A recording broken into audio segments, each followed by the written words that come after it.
नमस्कार। भारत के संविधान में एक ऐसा पद है जिसे देश का प्रथम नागरिक होने का गौरव प्राप्त है, जो हमारी तीनों सेनाओं का सुप्रीम कमांडर भी है। पर एक सवाल हमेशा उठता है, क्या ये पद सिर्फ एक औपचारिक पद है? आज हम इसी की तह तक जाएंगे और जानेंगे भारत के राष्ट्रपति की शक्तियों और उनके चुनाव की पूरी प्रक्रिया को। तो आज का हमारा बड़ा सवाल यही है कि आखिर कौन है भारत के ये प्रथम नागरिक और हमारा संविधान उन्हें कौन-कौन सी असाधारण शक्तियां देता है। इस पूरी चर्चा में हम इन्हीं सवालों के जवाब ढूंढेंगे। चलिए, एक नज़र डालते हैं कि आज हम क्या-क्या जानने वाले हैं।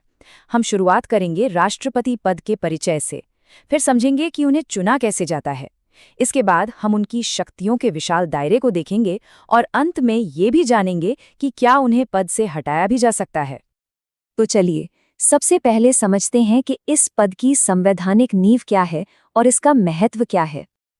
हमारे संविधान का भाग 5 उसकी शुरुआत ही होती है अनुच्छेद 52 से, जिसमें बहुत साफ साफ लिखा है, भारत का एक राष्ट्रपति होगा। मतलब ये पद हमारे देश की शासन व्यवस्था का एक केंद्रीय स्तंभ है। राष्ट्रपति सिर्फ राष्ट्र के प्रमुख नहीं होते, बल्कि वो हमारी तीनों सेनाओं के सुप्रीम कमांडर और देश के सबसे पहले नागरिक भी होते हैं। तो अभी-अभी हमने इसकी बात की। क्या आपको याद है कि वो कौन सा अनुच्छेद है जो इस पद की स्थापना करता है? जी हाँ, बिल्कुल सही। इसका जवाब है बी, अनुच्छेद 52, जो हमारे संविधान का एक बेहद महत्वपूर्ण हिस्सा है। इस पद का एक बहुत ही गौरवशाली इतिहास रहा है। साल 1950 में भारत के पहले राष्ट्रपति बने थे डॉक्टर राजेंद्र प्रसाद, और तब से लेकर आज तक इस गरिमामय पद को वर्तमान में श्रीमती द्रौपदी मुर्मू जी सुशोभित कर रही हैं। अच्छा, अब इतिहास से जुड़ा एक आसान सा सवाल। भारत के पहले राष्ट्रपति का नाम तो हम सबको याद होना ही चाहिए, और वो थे सी, डॉक्टर राजेंद्र प्रसाद। तो कोई इस पद तक पहुंचता कैसे है और कितने समय के लिए? चलिए अब इस पूरी प्रक्रिया को समझते हैं।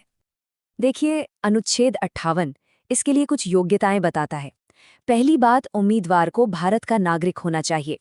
दूसरी, उनकी उम्र कम से कम 35 साल होनी चाहिए। ये उम्र सीमा इस पद की गंभीरता और अनुभव की जरूरत को दिखाती है। साथ ही उनमें लोकसभा सदस्य बनने की योग्यता हो और वो किसी लाभ के पद पर ना हो, ताकि पूरी तरह निष्पक्षता बनी रहे। और एक बार चुने जाने के बाद राष्ट्रपति का कार्यकाल 5 साल का होता है। तो राष्ट्रपति बनने के लिए कम से कम कितनी उम्र होनी चाहिए? सही जवाब है सी, 35 वर्ष। ये इस पद के लिए जरूरी परिपक्वता को दिखाता है।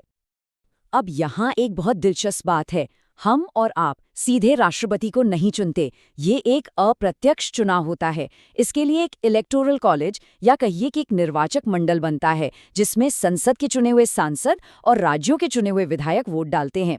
वोटिंग का तरीका भी बहुत खास होता है, जिसे एकल संक्रमणीय मत कहते हैं। इसमें वोटर अपनी पसंद के हिसाब से उम्मीदवारों को प्राथमिकता देते हैं। तो अब एक थोड़ा सा मुश्किल सवाल, इनमें से कौन है जो राष्ट्रपति चुनाव में वोट नहीं डाल सकता? जरा सोचिए। सही जवाब है डी, विधान परिषदों के सदस्य। ये याद रखना बहुत जरूरी है कि सिर्फ चुने हुए सांसद और विधायक ही वोट देते हैं। मनोनीत सदस्य यानी नॉमिनेटेड मेंबर्स या विधान परिषद के सदस्य इस प्रक्रिया में शामिल नहीं होते। चलिए अब आते हैं इस चर्चा के सबसे दिलचस्प और सबसे महत्वपूर्ण हिस्से पर, राष्ट्रपति की शक्तियां, जो कि बहुत ज्यादा व्यापक हैं। सबसे पहले बात करते हैं कार्यकारी शक्तियों की। सोचिए, देश के सारे बड़े फैसले जैसे प्रधानमंत्री और उनके सभी मंत्रियों की नियुक्ति ये राष्ट्रपति ही करते हैं। अटॉर्नी जनरल से लेकर राज्यों के गवर्नर और चुनाव आयुक्त तक सभी बड़े पदों पर नियुक्तियां राष्ट्रपति के हस्ताक्षर से ही फाइनल होती हैं। और हाँ, जैसा हमने पहले कहा, जल, थल और वायु हमारी तीनों सेनाओं के सुप्रीम कमांडर भी राष्ट्रपति ही होते हैं। तो भारत की तीनों सेनाओं की कमान असल में किसके हाथ में होती है? इसका जवाब है सी, राष्ट्रपति। ये उनकी सबसे महत्वपूर्ण कार्यकारी शक्तियों में से एक है। अब आते हैं विधायी यानी कि कानून बनाने से जुड़ी शक्तियों पर। संसद का सत्र कब बुलाना है या कब खत्म करना है, यहाँ तक कि लोकसभा को भंग करने का अधिकार भी राष्ट्रपति के पास है। कोई भी बिल उनकी मंजूरी के बिना कानून बन ही नहीं सकता। और यहाँ एक खास शक्ति है, अनुच्छेद 123 के तहत अध्यादेश जारी करने की। जब संसद का सत्र ना चल रहा हो और किसी कानून की तुरंत जरूरत पड़ जाए तो राष्ट्रपति एक अध्यादेश जारी कर सकते हैं जिसकी ताकत बिल्कुल कानून के बराबर होती है। तो कानून बनने की इस लंबी प्रक्रिया में आखिरी और सबसे जरूरी कदम क्या है? बिल्कुल सही, इसका जवाब है डी, राष्ट्रपति की सहमति। उनके हस्ताक्षर के बिना कोई भी बिल एक एक्ट यानी कानून नहीं बन सकता। और रुकिए, राष्ट्रपति की शक्तियों का दायरा यहीं खत्म नहीं होता। अनुच्छेद 72 उन्हें किसी भी सजा को माफ करने या कम करने की शक्ति देता है। वित्तीय मामलों में देश का बजट उन्हीं के नाम पर पेश होता है और किसी भी मनी बिल के लिए उनकी सिफारिश जरूरी है। और फिर आती है सबसे बड़ी शक्ति, आपातकाल लगाने की।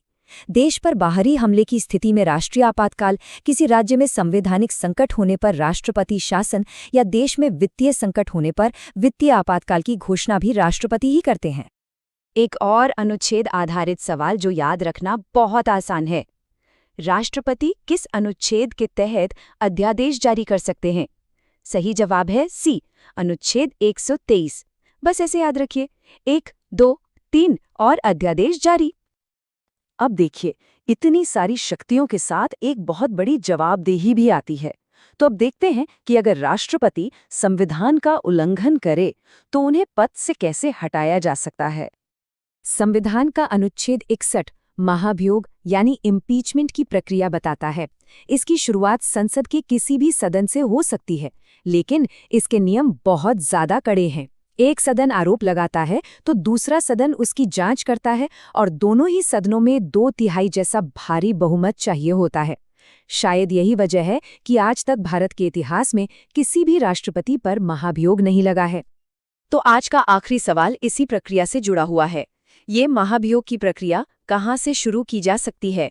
इसका सही जवाब है सी, संसद के किसी भी सदन में। जी हाँ, ये प्रक्रिया लोकसभा या राज्यसभा कहीं भी शुरू की जा सकती है। तो अंत में हम ये कह सकते हैं कि राष्ट्रपति सिर्फ एक कार्यकारी प्रमुख नहीं है, वो संविधान के संरक्षक हैं और हमारे गणराज्य की एकता, अखंडता और एकजुटता के सर्वोच्च प्रतीक हैं। यह पद भारत की लोकतांत्रिक भावना का सही मायने में प्रतिनिधित्व करता है।